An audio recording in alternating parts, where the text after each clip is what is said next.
Hi y'all, welcome back to the channel. If you like alt brick builds, you like Lego builds, you like building blocks, you are in the right place. We like to build them and review them for you.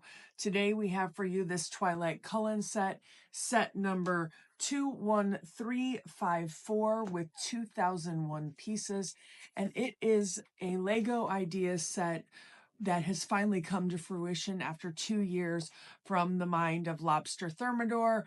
We are super excited about this set. I got to do the first part of this build, and I am a Twilight fan. I read all the books. I've seen all the movies multiple times. So this is something that I am really happy that we got. I started off with the build, and bag one was this truck, and I got to put together Bella. Bella has got her long flowing hair and she's really cute. The truck was really well built. The grill is a sticker. I did a horrible job putting these stickers on. I kind of was disappointed that it was a sticker. I wish it was three-dimensional using their little see-through 1x2 bricks. I think that would have been a better choice. And then you've got the license plate on the front and the back. The doors do not open, so you can't put a minifigure inside. The back doesn't open. I also found myself wishing that it was lighted like Funhole does with their... Is that sad? On to the minifigs. I got to build Bella, Carlisle, and Bella's father. All of these minifigs have two-sided faces to them, which I think is a really cool touch. I also really love that all of the Cullens have a regular face and then they have the diamond eyes going on. So I think that's a really, really cool touch. I was happy to see Jacob here, and Jacob has both his flowing hair and he has the short haircut going on. The most outstanding part of this first floor is honestly the grand piano. There was not much else to it. I'll put some pictures up here. There's a front entryway table that's got some flowers on it and a bottle on it. And then there's another little table as well that looks like it's kind of a checkerboard type table that's sitting off to the side. Other than that, there really wasn't anything else on the first floor, but the grand piano that Edward sits down and does Bella's theme song on is fabulously done. Probably the best piano that I've actually seen built. There really wasn't much to the outside when I built it. There was a lot of 1x1 studs. I started counting the 1x1 pieces in this first level, and there were 100 1x1 pieces, whether they be the round 1x1 pieces, the square 1x1 pieces, or the leaves there, the quarter circles. And I'll show you another look at something. On the bottom of the first level, instead of using just a rectangular brick, they used an angled brick in there. And it started to make me wonder if it doesn't artificially bring up the piece count on a Lego set. So I don't know. I'm just thinking there. I love this alcove right here. The door opens and I think that looks really cool. I also really loved this piece that goes around the back courtyard is brown and clear layered, and I think that that's a really cool touch. A weird thing that I think they did is that the garage is backed by a bookshelf.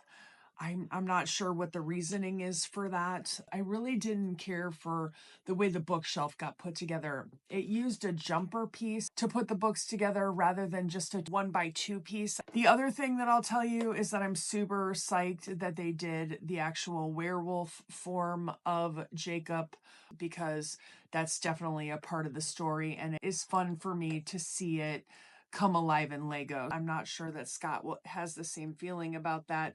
He's not a Twilight fan.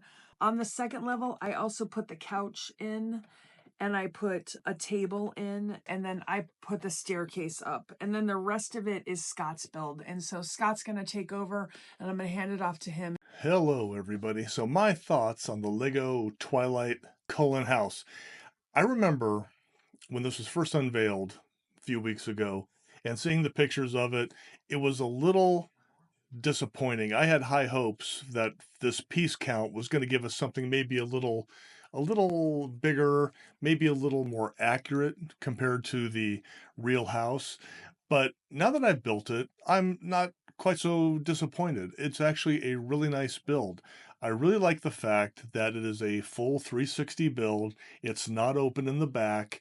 You can take the roof off quite easily if you want to have it as a play feature. The details are really nice. The little bathroom, the phonograph player, the radio, that grand piano is wonderful. So it's full of all sorts of really, really nice details that we really appreciate. Probably the standout part of this build, though, are the minifigs, because let's face it, unless they come out with some more Twilight sets, you're never going to see these minifigures anywhere else. So that alone might make this worth to you picking it up. I don't know if I would have bought this set unless I was making it for this channel. I'm not a huge Twilight fan, and for $220, it's a bit on the pricey side. I've been reading some analysis lately that you're pretty much paying 20% more for an IP, intellectual property type build, compared to something that Lego makes that they own the rights to, for Dreams and Ninjago, for example. So you are paying a premium for Lionsgate to get a cut of the profits off of this, which is what it is. Now that I have it, I think whenever I get around to creating a city, it's going to really fit in. It's a bit of a bummer that the garage door doesn't open. That would have kind of been nice, just a little extra feature for play if that's what you wanted it for. But the colors are really good, and it really does look very nice. One area that Lego could have done a better job on this is, frankly, to give it a little bit more landscaping.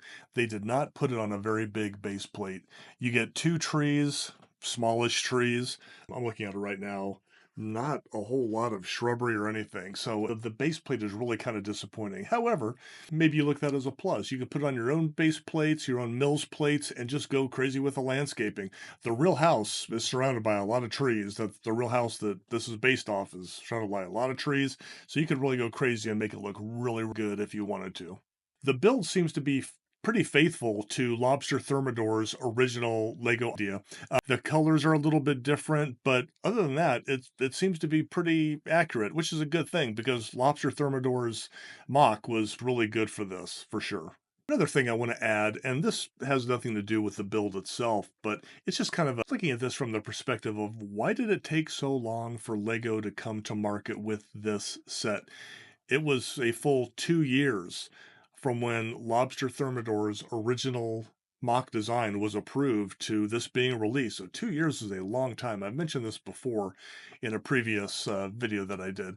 And I just kind of wish that Lego, and I just wonder why, their turnaround isn't a little bit quicker, because it wouldn't have been nice to have this even sooner. All in all, I really do like it. It's a good build. I don't think, even after the kind of the steep monetary price of it, I don't think you would be very disappointed, especially with the fact that it's a full 360 and the minifigs are fantastic. The wolf, I could do without, whatever. Thanks for tuning in. Everything that we build is purchased by us. We're not sponsored, but we would sure love it if you would hit that subscribe button, maybe tickle that like button for us. It would really help us out. Got a lot of cool stuff coming up. We'll see you next time. Thanks. Bye.